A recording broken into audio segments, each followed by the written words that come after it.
Bonsoir à toutes et à tous et bienvenue dans cette nouvelle vidéo. Alors la famille, cette petite vidéo concerne l'actualité internationale car aujourd'hui on va parler de cette histoire entre Sonko et Diomaye Faye. Alors, je vous recommande vraiment de suivre cette petite vidéo jusqu'à la fin. Alors, comme vous le savez tous, depuis un an, le Sénégal vit une expérience politique inédite. Alors, un président élu sur un programme de rupture, alors Bassirou Diomaye Faye, et un premier ministre charismatique, Ousmane Sonko, porté par une génération en colère. Ensemble, ils ont fait tomber le système de Macky Sall, comme vous le savez tous, obtenu la libération des prisonniers politiques et promis un nouveau départ pour le pays. Mais aujourd'hui, le duo qui incarnait l'espoir commence à se fissurer au grand jour. Alors, bras de fer autour de la coalition présidentielle, divergence sur la gestion de la dette, bataille de leadership à l'intérieur du parti PASTEF. Entre Diomaye et Sonko, la question n'est plus seulement qui gouverne, mais surtout qui sera le vrai visage de la rupture aux prochaines élections. Dans cette petite vidéo, on va revenir sur l'histoire de cette alliance, décortiquer les origines du conflit, analyser les enjeux cachés derrière la crise actuelle et explorer les scénarios sensibles et possibles pour les prochaines échéances électorales jusqu'à la présidentielle de 2029. Alors, bienvenue à nouveau dans cette petite vidéo. Merci de suivre la vidéo jusqu'à la fin, la partager au maximum. N'oubliez pas aussi de vous abonner. Si vous n'êtes pas encore abonné à la chaîne, activez la cloche de notification pour ne rater aucune de nos prochaines vidéos. Alors, la famille, on va commencer d'abord de vous parler qui sont les deux. Diomaye Faye et Ousmane Sonko. Alors, Bassirou Diomaye Faye, un inspecteur des impôts syndicaliste proche de Ousmane Sonko au sein du parti PASTEF. Alors, longtemps resté dans l'ombre en tant que cerveau juridique et stratégique du mouvement. Il devient alors candidat de substitution lorsque Sonko est frappé par l'inéligibilité. Alors, élu président dès le premier tour, en mars 2024, sur un programme de rupture de souveraineté économique et de lutte contre la corruption. Alors, qui est Sonko? Ousmane Sonko. Alors, figure de la contestation contre l'ancien président Macky Sall, alors très populaire chez les jeunes et la diaspora, construit sur un discours anti-système, anti-France-Afrique et de justice sociale. Alors, condamné, empêché de se présenter à la présidentielle, il se rallie officiellement à la candidature de son ami Diomaye Faye. Alors, il devient, après la victoire, Premier ministre, chef du gouvernement et chef politique incontesté du parti PASTEF. Alors, dès le départ, une double légitimité coexiste. Diomaye Faye, la légitimité institutionnelle, le stylo des déserts, des décrets et la fonction présidentielle. Alors, quant à Sonko, la légitimité militante et charismatique, c'est lui qui a mobilisé la rue et payé le prix fort. Alors, c'est une tension. C'est cette tension, je veux dire, entre deux légitimités qui est aujourd'hui au cœur du conflit. Alors, une alliance née dans la lutte, bâtie sur un contrat implicite. Le duo se forme dans trois grands combats. Tout d'abord, le premier combat, c'est contre le troisième mandat de Macky Sall. Alors, les mobilisations de 2021 à 2023, les arrestations des morts en manifestation, la mise à l'écart de Sonko crée une forte charge émotionnelle. Alors, Diomaye Faye est emprisonné lui aussi. Cette co-victimisation renforce le lien symbolique entre les deux hommes. Alors, la candidature de substitution. Sonko mobilise, Diomaye porte la candidature officielle. Alors, dans l'imaginaire de beaucoup de militants, l'Élysée sénégalais, je veux dire le palais, appartient moralement à Sonko, même si c'est Diomaye qui y réside. Alors, le deal politique non écrit. L'idée largement commentée, Diomaye Faye ferait un quinquennat de transition, puis Sonko reprendrait la main pour 2029. Des articles récents indiquent que la crainte d'une candidature Diomaye Faye en 2029 et non d'un passage de témoin est justement l'un des foyers actuels de tension. Officiellement, les deux hommes se disent unis, mais l'alliance reposait sur un équilibre très fragile. Un chef de l'État légal et un chef politique de fait. Alors, les origines du conflit, ce qui a fissuré le duo. Les tensions ne sortent pas de nulle part. On peut les regrouper en 4 grands blocs. Alors, le bras de fer autour de la coalition présidentielle. La crise ouverte de novembre 2025 éclate quand le président Diomaye Faye décide unilatéralement de remplacer la chef de la coalition présidentielle, alors Diomaye, président proche de Sonko, par l'ancienne première ministre, Madame Aminata Touré. Alors le parti PASTEF, dont Sonko est le leader, rejette publiquement cette décision.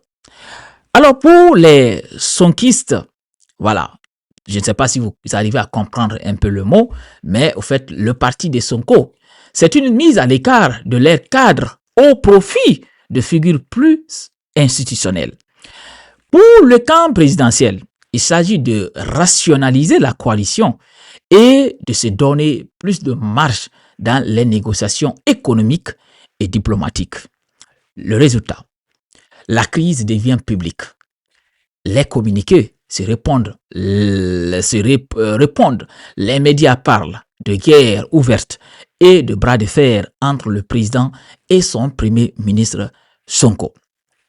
Alors, la divergence maintenant sur le style de gouvernance. Diomaye Faye tente de se positionner comme un président rassurant pour les partenaires économiques, à savoir FMI, les marchés et les investisseurs, alors tout en gardant une ligne de rupture mesurée. Alors Sonko, quant à lui, conserve un ton radical vis-à-vis des institutions financières internationales. Alors, il a qualifié la proposition de restructuration de la dette par le FMI de honteuse et de disgrâce, insistant sur la souveraineté économique du Sénégal. Alors ce décalage de ton entre les deux hommes nourrit l'idée que le président cherche la stabilité et les compromis. Le Premier ministre veut rester fidèle à son image de tribune et de la rupture, quitte à inquiéter les marchés. Alors la bataille de leadership au sein du parti PASTEF. Au sein du parti PASTEF et de la majorité, plusieurs cadres réaffirment leur fidélité à Sonko comme leader politique. D'autres, plus proches de Diomaye Faye, poussent pour que le président prenne pleinement la main sur l'appareil d'État et la coalition. Alors cette dualité nourrit une question clé. Tout d'abord, qui dirige réellement le camp au pouvoir? Le président ou le Premier ministre? Alors, l'ombre des élections, on va attaquer ça tout à l'heure, mais tout d'abord, ce que les médias parlent désormais de duel au sommet entre Diomaye et Sonko.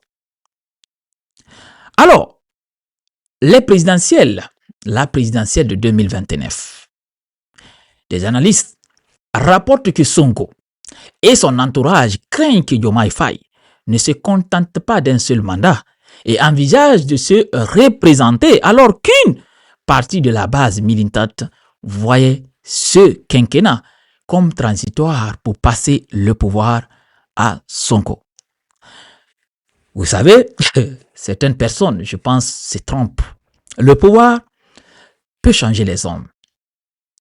Tout le monde a pensé, même moi, quand Diomaye Faye a été élu président, j'ai dit sûrement le monsieur a fait un deal avec Sonko, de lui passer après un mandat qu'il va faire. Mais tout porte à croire que ce n'est pas du tout le cas. Alors c'est là où se pose le débat. Sur l'avenir alimente alors la suspicion, les non-dits. Et aujourd'hui, la rupture de confiance, quel risque pour les prochaines élections? Alors, le calendrier électoral de la majorité parlementaire à la bataille de 2029, les législatives anticipées de novembre 2024 ont donné une majorité à la coalition portée par Diomaye et Sonko, alors consolidant leur pouvoir au début du mandat. Les prochaines grandes échéances nationales sont les élections locales, intermédiaires, municipales, départementales au cours du quinquennat et surtout la présidentielle de 2029, déjà au centre de toutes les spéculations. Alors, c'est cette présidentielle future qui cristallise le conflit actuel qui sera le candidat naturel du camp au pouvoir. Alors, voici le premier scénario. La réconciliation stratégique et partage des rôles. L'hypothèse, après la montée de tension, les deux hommes négocient une désescalade. Alors, redistribution de certains postes, coalition, gouvernement, pour contenter les deux camps. Deuxième point, la clarification d'impact. Par exemple, Diomaye Faye confirme publiquement qu'il ne sera pas candidat en 2029 ou au contraire que Sonko se contentera de jouer un rôle de faiseur de roi. Conséquence maintenant, côté électoral. La coalition arrive unie au prochain scrutin locaux et à la présidentielle, alors ce qui maintient un avantage sur une opposition encore fragmentée. Mais ce scénario suppose un vrai compromis d'ego, ce qui est souvent le plus difficile. Deuxième scénario, c'est le divorce contrôlé et récomposition politique. L'hypothèse, la rupture se confirme, mais la manière négociée. Alors, le PASTEF, le parti, pourrait se présenter sous la bannière Sonko, tandis que Diomaye Faye s'appuierait sur une nouvelle coalition plus élargie avec des figures comme Aminata Touré ou d'autres alliés. Conséquence électorale, alors le risque de dispersion de l'électorat, de la rupture, les jeunes, la diaspora, les classes populaires urbaines se retrouveraient à choisir entre deux anciens alliés. Alors l'opposition traditionnelle, les anciens partis au pouvoir, pourraient profiter de cette division pour revenir dans le jeu politique. Pour les prochaines élections locales, on pourrait voir des listes concurrentes, Sonko contre Diomaye Faye, dans certaines grandes villes, annonçant la bataille de 2029. Alors, troisième scénario, la confrontation se radicalise jusqu'à blocage institutionnel, soit démission ou limogeage de Sonko. Alors, motion parlementaire, manifestation de rue. Alors, les conséquences possibles, paralysie de l'action gouvernementale et perte de confiance des bailleurs et des marchés déjà inquiets par le bras de fer au sommet de l'État. Alors, taux d'abstention élevé lors des prochaines élections si la base militante, en tout cas déçue, se démobilise. Dans ce scénario, les élections deviennent un référendum pour ou contre le duo brisé, avec un risque de montée d'autres figures populistes ou des retours surprises d'anciens partis mieux organisés. En résumé, Diomaye et Sonko incarnent deux faces d'un même projet de rupture, l'une institutionnelle, l'autre militante.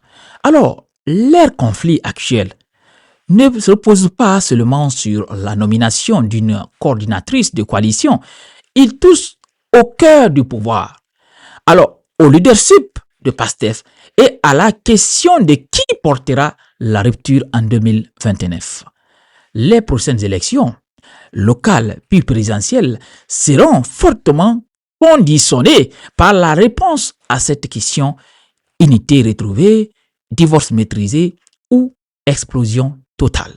Alors famille, voici un peu cette actualité concernant ce conflit, en tout cas, qui serait entre Diomaye, ses deux amis, dont on a tous vu ici, on a vraiment apprécié parce que grâce au truc, comment on appelle ça, aux accords des deux, on a pu battre, en tout cas les deux ont pu battre Diomaye, le parti de Macky à l'élection. C'est ça qui a permis à Diomaye de remporter les élections dès le premier tour.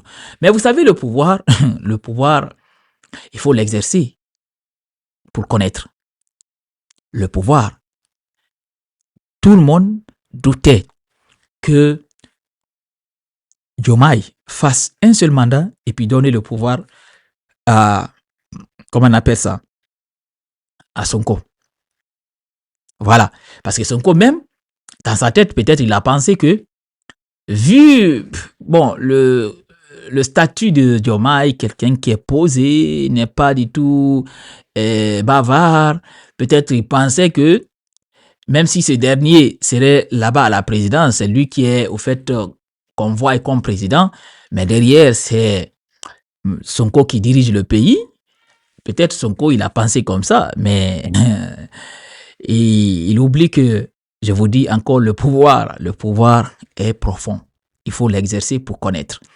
Alors famille, voici un peu cette actualité internationale concernant cette rupture entre les deux hommes, Diomaye et Sonko. J'espère que vous avez compris maintenant le cœur du problème.